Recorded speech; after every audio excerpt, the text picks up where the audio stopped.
Bonjour à tous. Moi, je suis au Parn depuis assez longtemps, depuis 2006. Je vais rapidement vous présenter ce réseau interrégional des territoires alpins de gestion intégrée des risques naturels. Voilà, l'intérêt, c'est de travailler à plusieurs échelles. Rapidement, le Parn, c'est une association d'interface sciences-société qui a été créée en même temps que l'IRMA en 88. Euh, Plutôt sur la partie amont, je dirais, de production de la connaissance, de co-construction de la connaissance à visée de transfert opérationnel, de produire des approches, des méthodes, des outils innovants qui puissent vraiment servir les transferts au pouvoir public et aux services opérationnels. Le Parn regroupe 9 membres qui sont des universités, établissements de recherche et associations pour travailler à différentes échelles, comme je le disais, dans l'appui aux politiques de gestion des risques naturels, avec cette spécificité risque naturel en montagne. Donc, on travaille à l'échelle du massif alpin français, sur les deux régions Auvergne-Rhône-Alpes et Provence-Alpes-Côte d'Azur, mais également à l'échelle de l'ensemble de la région alpine européenne, qui fait l'objet d'une stratégie européenne. Et donc, les principales actions, c'est de coordonner justement ce réseau de territoires que je vais vous présenter. Également, un réseau qu'on appelle Sciences, Décision, Action, qui est tout à fait complémentaire des actions territoriales. Et puis également, rassembler de l'expertise, des compétences sur le changement climatique, ses impacts et les stratégies d'adaptation. Puisqu'on voit qu'aujourd'hui, tous ces sujets sont intimement liés et qu'on a besoin justement d'une mise en synergie des politiques de prévention, gestion des risques, réduction des risques de catastrophe, le cadre de Sendai international, et les politiques d'adaptation. Je ne vais pas m'étendre sur la question, mais voilà, le changement climatique dans la région alpine, il se traduit par des impacts extrêmement rapides, en particulier sur les composantes cryosphère, glaciers, permafrost, enneigement. Ça induit une modification complète des conditions d'érosion. On a des exemples d'épisodes en plein hiver avec des instabilités généralisées sur l'ensemble des Alpes du Nord, par exemple. Et donc des enjeux, des nouveaux défis pour les territoires qui ont la particularité d'être à caractère multirisque et d'avoir des spécificités en termes de vulnérabilité, notamment les risques d'isolement, d'enclavement en cas de coupure de route. Et donc, il y a de fortes préoccupations des acteurs locaux depuis quelques années avec la recrudescence des événements. En effet, la crue du Grand Bornand qui était évoquée hier en 87, elle marquait un petit peu un réveil de la torrentialité qu'on a pu voir dans toutes les Alpes, en fait, en Suisse, en Allemagne, en Autriche. Et voilà, les événements catastrophiques se sont succédés et, comme d'habitude, sont les moteurs de l'évolution des politiques publiques. Et donc, en quelques décennies, on est passé d'une vision assez technique, centrée sur la maîtrise des aléas à l'aide d'ouvrages de protection, à des approches beaucoup plus globales, déjà prenant en compte la vulnérabilité, les spécificités du territoire, et puis tout l'aspect organisationnel qui a été beaucoup évoqué, ce qu'on appelle aujourd'hui la gouvernance des risques. Et donc, depuis une vingtaine d'années, le besoin d'une gestion plus intégrée des risques naturels, donc à la fois multi-acteurs, en décloisonnant les organisations et même l'interservice, de manière à couvrir l'ensemble des phases de la gestion du risque, depuis la connaissance, les actions de prévention, de préparation à la gestion de crise, le retour à la normale et la capitalisation, les retours d'expérience qui permettent d'avoir une progression continue. Et pour développer ces approches, on a mis en place des dispositifs spécifiques, donc les fameux territoires alpins de gestion intégrée des risques naturels, les TAGIRN, sur le massif alpin français, et également au niveau national, un dispositif qui est inspiré des PAPI, qui aurait pu s'appeler les PAPAM, les plans d'action pour la prévention des aléas en montagne, et qui concerne aujourd'hui plutôt la phase de PAPAM d'intention, on pourrait dire, à travers des stratégies territoriales pour la prévention des risques en montagne, les fameuses TPRIM, auxquelles sont éligibles l'ensemble des territoires des massifs de montagne en France. Donc là, je vais vous présenter le réseau des TAGIRN, mais on a également quelques STEPRIM qui participent à ce réseau, voilà, qui permettent d'avoir une bonne couverture spatiale et surtout d'échanger, de mutualiser les pratiques. Donc cette opération, elle a été d'abord expérimentée sur des sites pilotes au cours de la programmation 2007-2013, le tout étant financé à 50% par le FEDER et puis jusqu'à 30% par des conventions État-région, ce qui permet d'avoir des taux de cofinancement intéressants jusqu'à 80% pour les territoires, ce qui est très important pour des petits territoires parfois ruraux qui ont peu de moyens, pour justement développer des programmes d'action pluriannuels sur 3 à 4 ans, afin de mettre en œuvre des actions priorisées par rapport aux besoins, aux spécificités du territoire. Et donc, ce programme permet à la fois de financer des chargés de mission et des actions dans les territoires et également des actions de recherche que j'évoquerai par la suite, de manière à doter les territoires de compétences, de connaissances, d'outils pour améliorer la gestion des risques. On arrive en fin de programmation 2014-2020. On a eu au total une quinzaine de sites depuis le départ de l'opération qui couvrent aujourd'hui 25% de la population du massif alpin. Et dans la nouvelle programmation, cette maquette, avec une augmentation de son budget, on aura jusqu'à 7 millions de FEDER, donc le double en montant de projet. Et l'appel à projet ouvrira en septembre. Donc, les territoires qui sont déjà matures pour déposer leur dossier voilà, pourront recommencer ces actions dans la future programmation, la nouvelle programmation. Donc, le PAR, nous, dans tout ça, on anime cette opération, on coordonne ces réseaux et on organise régulièrement des journées techniques d'échange. Donc, les dernières, par exemple, étaient la semaine dernière, sur à la fois l'organisation de la gestion de crise et préparer l'organisation intercommunale, avec notamment la question des PIX. Et puis, on travaille aussi également sur de nouveaux sujets comme les risques et tourisme, en lien avec la FPCNT. Et on capitalise tout ça pour le valoriser au niveau national et européen. Donc, les territoires qui se sont engagés dans cette démarche, c'est à la fois des communautés de communes. Donc, Carla vous présentera le TAGIRN de la Comcom des Vallées de Thône juste après. On a également des syndicats de bassins versants ou encore des parcs naturels régionaux.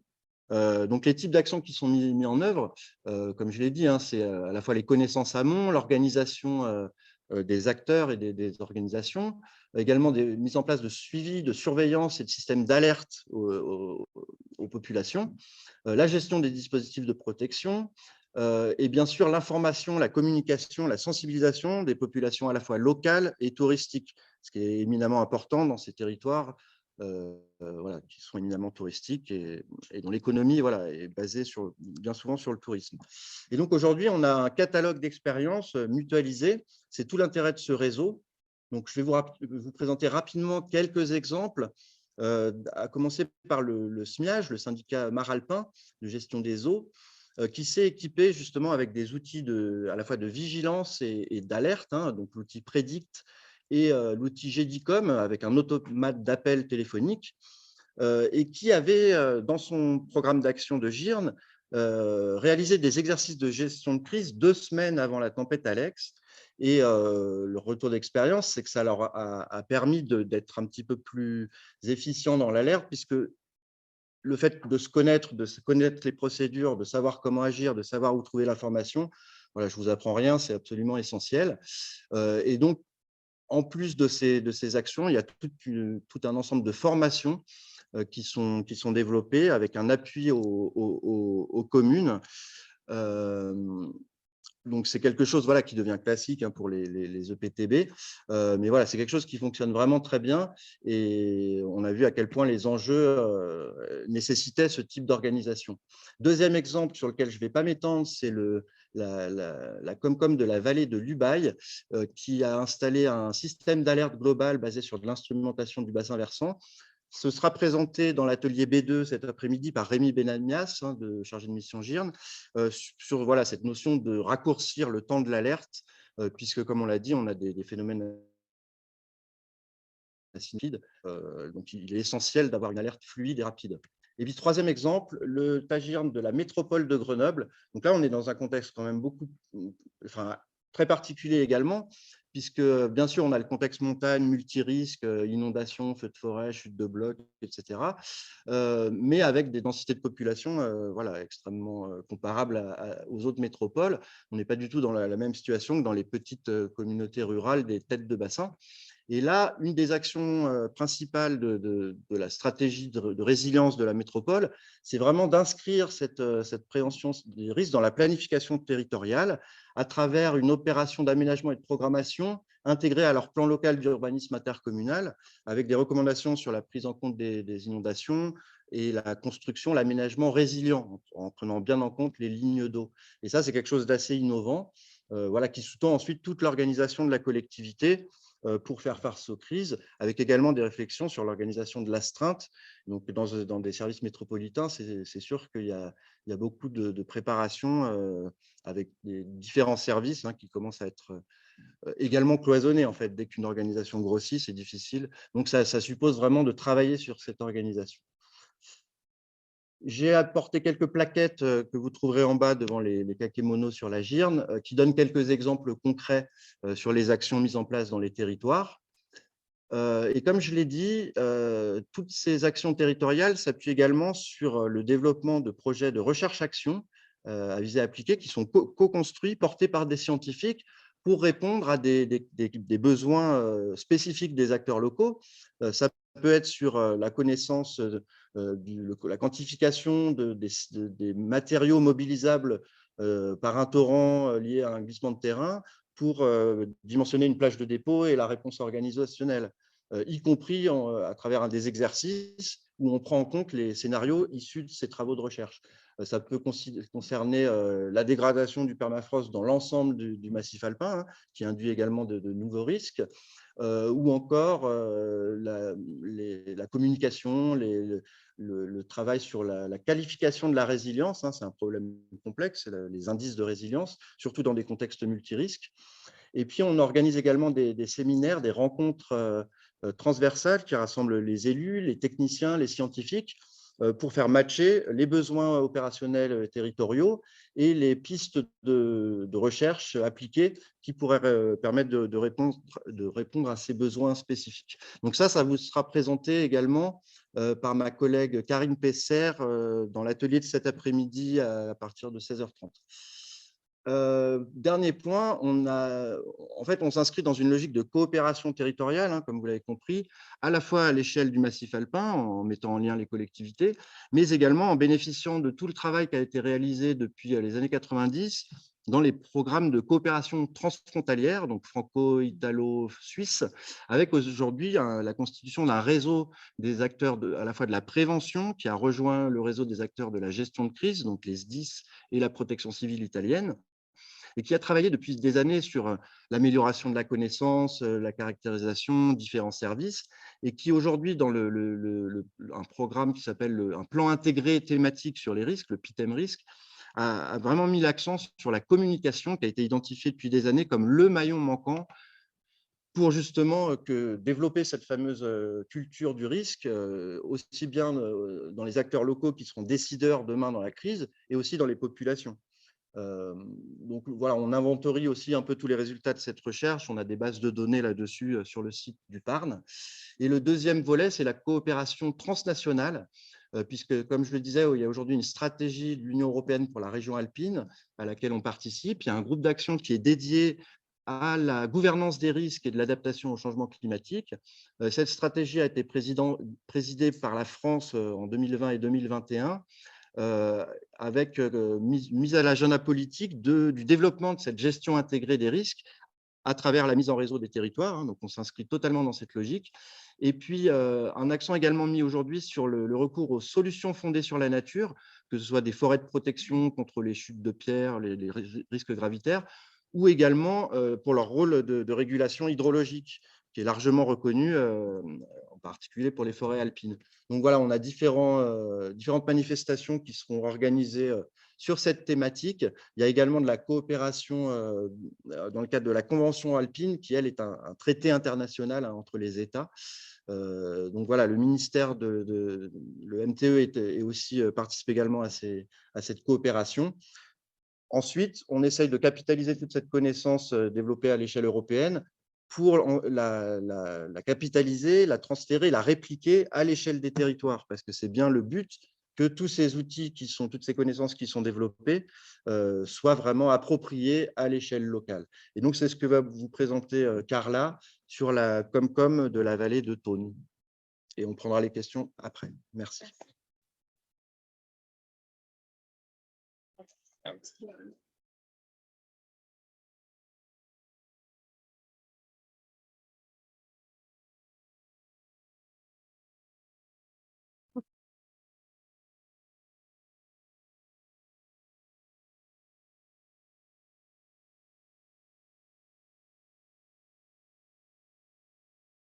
Ça devrait marcher. C'est rien, 30 secondes. Comment on fait du coup là, pour qu'elle le passe? Et ben après tu réduis, parce que c'est ce que j'ai fait. Il faut qu'elle le passe sur. C'est bon alors, non?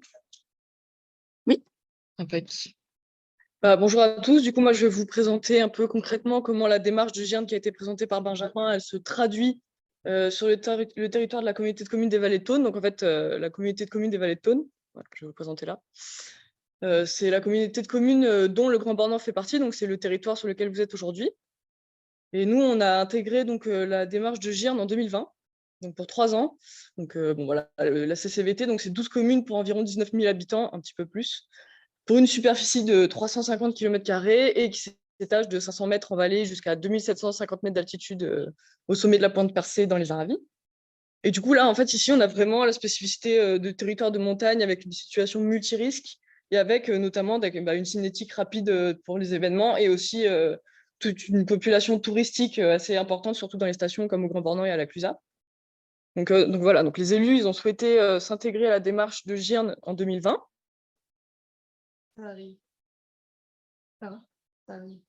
Ok. Ah ouais. Oui, c'est celle d'après. Tu fasses toi-même parce que ça marche pas. Bah, non, là, ça marche pas.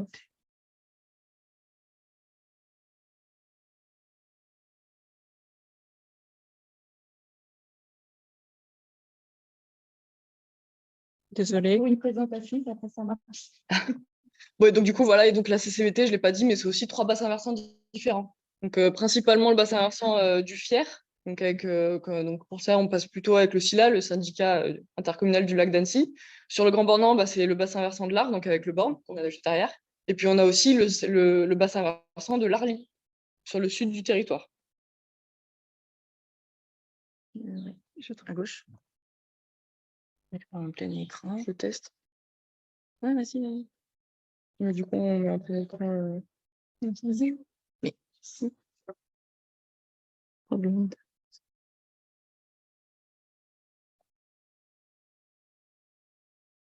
Impec. Donc du coup, cette démarche de GIRN en 2020, en fait, on l'a commencé par une démarche en fait, de diagnostic du territoire. Donc pour ça, on est vraiment parti sur le principe d'essayer de faire un état des lieux, des connaissances, de tout ce qui était déjà fait sur les risques sur le territoire. Donc là, c'est passé surtout par pas mal d'échanges quand je suis arrivée avec tous les différents acteurs, on va dire, un peu de la prévention des risques. Donc il y a eu la DDT, le RTM, les différents syndicats, etc. Et donc, on est parti vraiment sur le fait d'essayer de faire un état des lieux.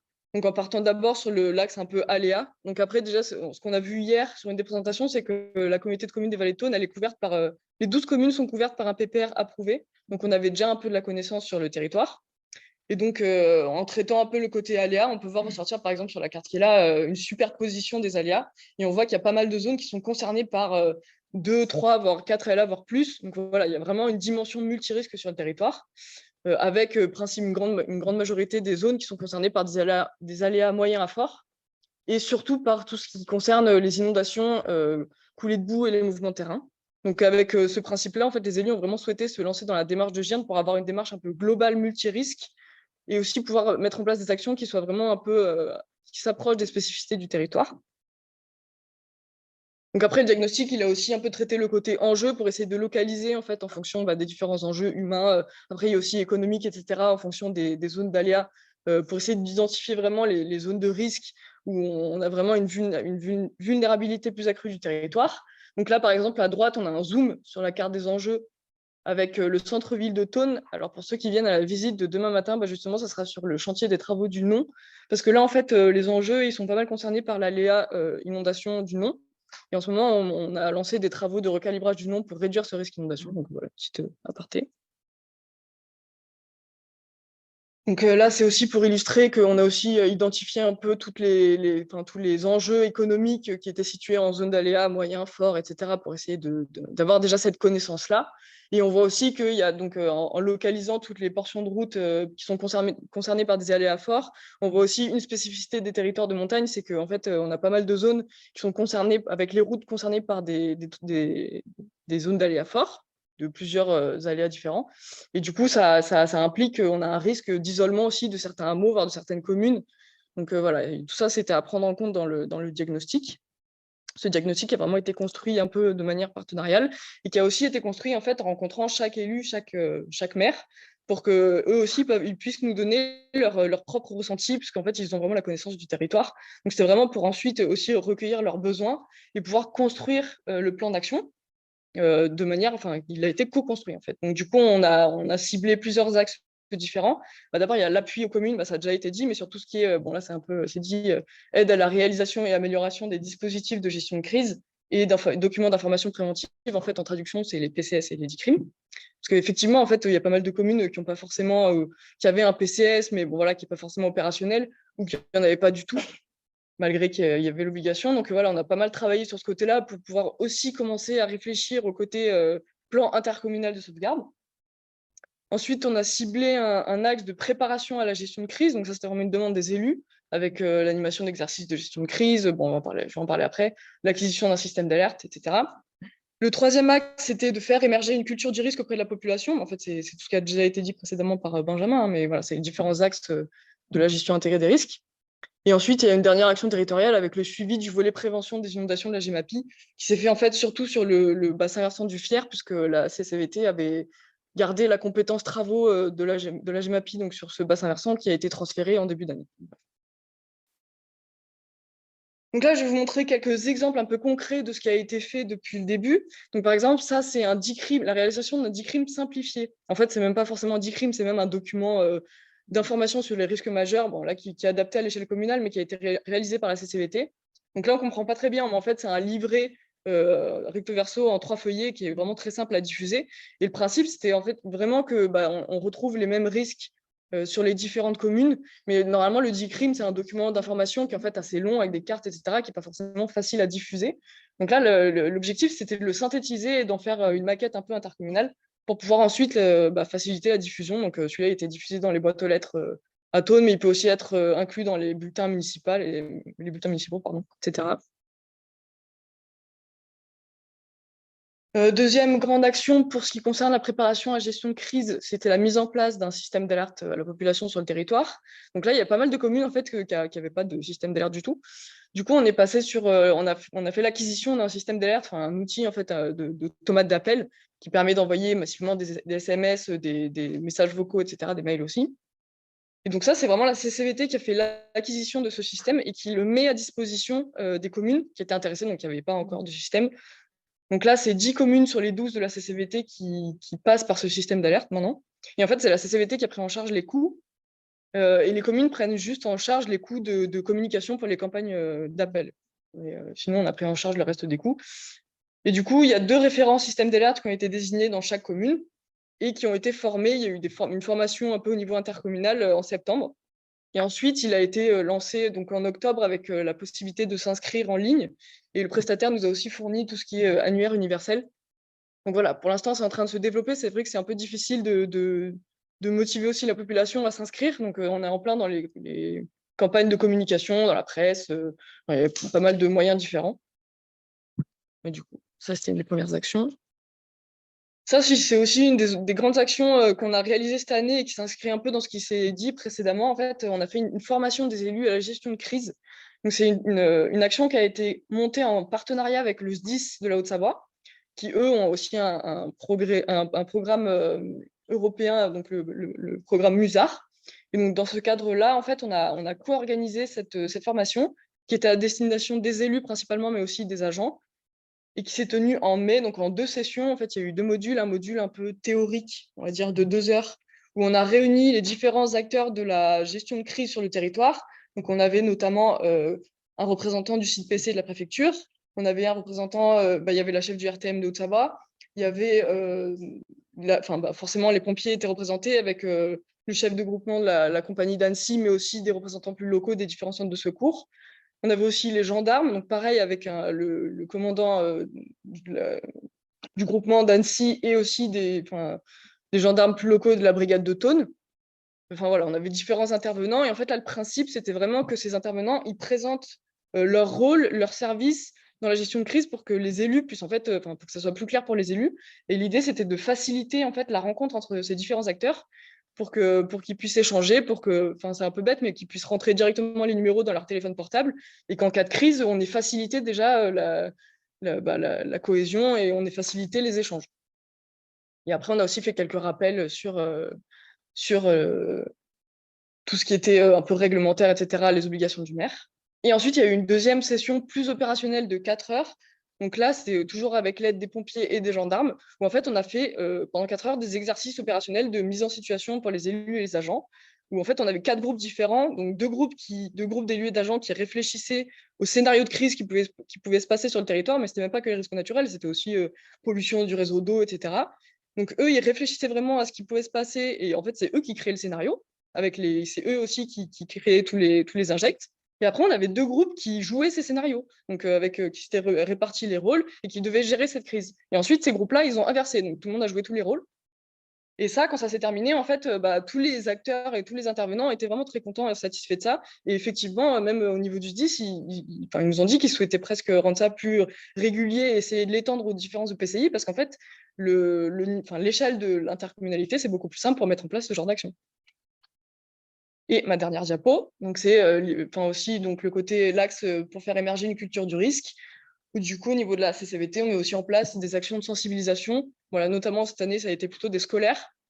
Du coup, avec des sensibilisations. En fait, l'idée, c'est vraiment de partir du principe que les enfants d'aujourd'hui, c'est les adultes de demain. Et du coup, si on veut faire émerger une culture du risque, il faut passer par là. Notamment, après, il faut aussi qu'on développe le côté un peu touriste. Mais du coup, voilà, donc on les a sensibilisés avec, du coup, déjà, qu'est-ce que c'est un aléa, qu'est-ce que c'est un enjeu, les différents risques naturels, mais en faisant quand même un focus sur les risques naturels qu'on trouve sur le territoire, et après en les amenant directement sur le terrain pour qu'ils puissent observer du coup, les différents aléas, mais aussi tout ce qui est mis en place, et pouvoir leur montrer que voilà, aussi, les risques naturels, pour ne pas leur faire peur, ça existe sur le territoire, c'est une spécificité du territoire, mais c'est aussi pris en compte, travaillé, etc. Merci.